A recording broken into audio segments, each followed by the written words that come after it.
In Memoriam A.H.H. is a poem by the British poet Alfred, Lord Tennyson, completed in 1849.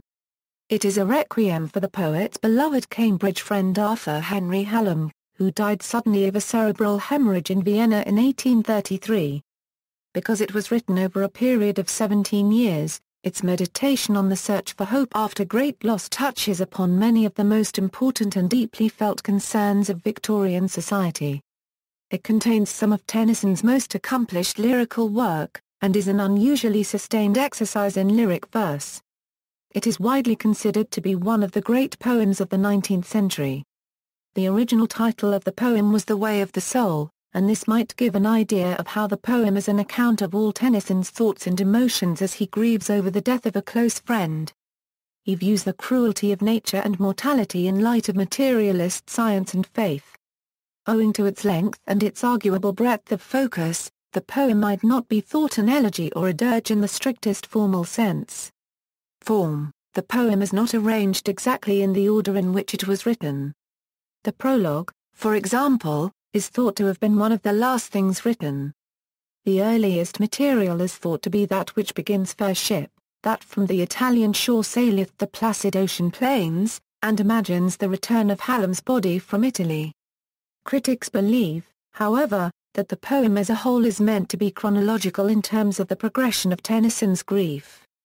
The passage of time is marked by the three descriptions of Christmas at different points in the poem, and the poem ends with a description of the marriage of Tennyson's sister. In Memoriam is written in 4-line upper stanzas of iambic tetrameter, and such stanzas are now called in memoriam stanzas. Though not metrically unusual, given the length of the work, the meter creates a tonal effect which often divides readers. Is it the natural sound of mourning and grief, or merely monotonous? The poem is divided into 133 cantos, and in contrast to its constant and regulated metrical form, encompasses many different subjects: profound spiritual experiences, nostalgic reminiscence, philosophical speculation, romantic fantasizing and even occasional verse. The death of Hallam, and Tennyson's attempts to cope with this, remain the strand that ties all these together. Quotation: the most frequently quoted lines in the poem are perhaps, "I hold it true, waiter before. I feel it when I sorrow most. 'Tis better to have loved and lost, than never to have loved at all." This stanza is to be found in Canto 27. The last two lines are usually taken as offering a meditation on the dissolution of a romantic relationship.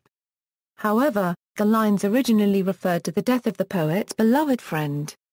Another much-quoted phrase from the poem is "nature, red in tooth and claw," found in Canto 56, referring to humanity, who trusted God was love indeed, and love creation's final law, view nature, red in tooth and claw, with ravine, shrieked against his creed. Also, the following are found in Canto 54, "So runs my dream, but what am I? An infant crying in the night, an infant crying for the light, and with no language but a cry."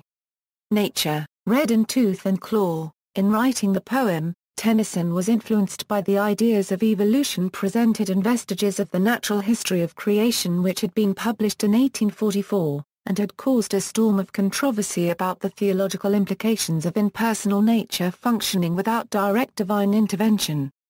The fundamentalist idea of unquestioning belief in revealed truth taken from a literal interpretation of the Bible was already in conflict with the findings of science, and Tennyson expressed the difficulties evolution raised for faith in the truths that never can be proved.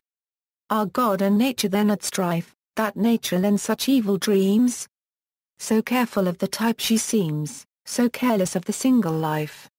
That I, considering everywhere, her secret meaning in her deeds, and finding that of 50 seeds, she often brings but one to bear, I falter where I firmly trod, and falling with my weight of cares, upon the great world's altar stairs, that slope throw darkness up to God, I stretch lame hands of faith, and grope, and gather dust and chaff, and call, to what I feel is Lord of all, and faintly trust the larger hope.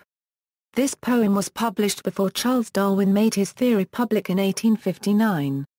However, the phrase nature, red in tooth and claw in Canto 56 quickly was adopted by others as a phrase that evokes the process of natural selection. It was and is used by both those opposed to and in favor of the theory of evolution.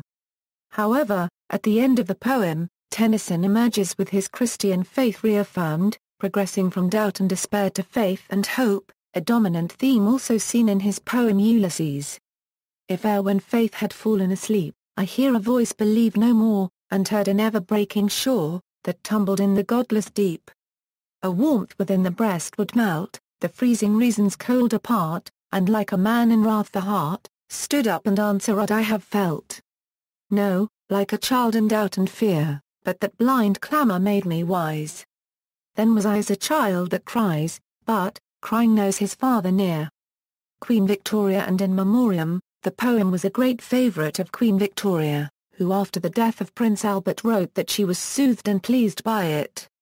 In 1862 Victoria requested a meeting with Tennyson because she was so impressed by the poem, and when she met him again in 1883 she told him what a comfort it had been. Other themes. The British literary scholar Christopher Ricks relates the following lines to Tennyson's childhood home at Somersby Rectory in Somersby, Lincolnshire, particularly the poet's departure after the death of his father. Further reading, A. C. Bradley, A Commentary on Tennyson's In Memoriam. London, Macmillan and Colorado, 1901. References. External links, quotations related to In Memoriam A.H.H. At Wikiquote, works related to In Memoriam A.H.H. at Wikisource.